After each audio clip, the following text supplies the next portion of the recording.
tashin hankali sai ka ce zomo, domin kuwa an gano wani mutumi da ya haifi 'ya'ya guda 1,300 a duniya. Wani bincike da aka yi na sirri wanda wasu mutane da ke garin Tennessee suka bayar a yi ya bayyana wani mutumi mai shekara 87 a duniya ya haifi 'ya'ya 1,300 a duniya.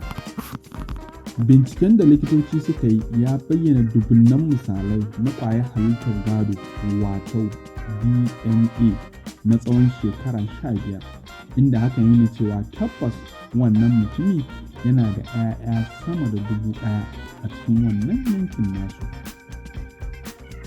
Iyayewar hana ɗaukar ciki bai yawaita ba a wancan lokacin, in ji wannan tsoho a lokacin da ke ganawa da 'yan jarida, kuma ya ƙara da cewa ba na jin kunya komai a lokacin da na yi zamani na saboda ina da kuɗi, hakan ya sa 'yan mata suka dinga rungina, in ji shi.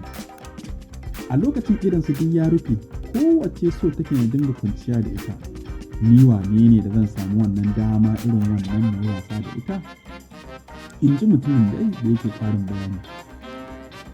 Mutumin da aka ɗauka gabatar da wannan bincike shi ma ya yi magana, inda ya bayyana cewa lamarin ya samo asali ne lokacin da wasu mutane guda biyu wanda dukkansu ba san juna ba suka ɗauke ni aiki akan na nemo masa ainihin mahaifinsu.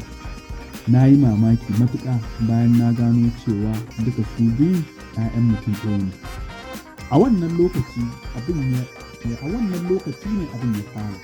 Hakan ya saka na ɗauki aikin da muhimmanci. Duk lokacin da bana komai sai na ci gaba da bincike akan wannan mutum. Na samo DNA na mutane masu ɗimbin yawa waɗanda suka da alaƙa da mutumin nan a cikin waɗannan 'yan shekarun. Duk in ji mai binciken.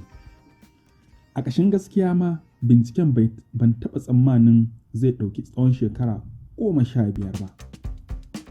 'Ya'yan mutumin sun nuna ba za su kai ƙarar shi wajen kotu ba.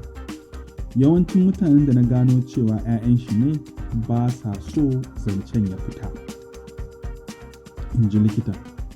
Idan mutane suka san gaskiyar lamarin za a samu babban matsala, domin kuwa hakan zai iya kawo ƙarshen zaman auren ma'aurata da yawa.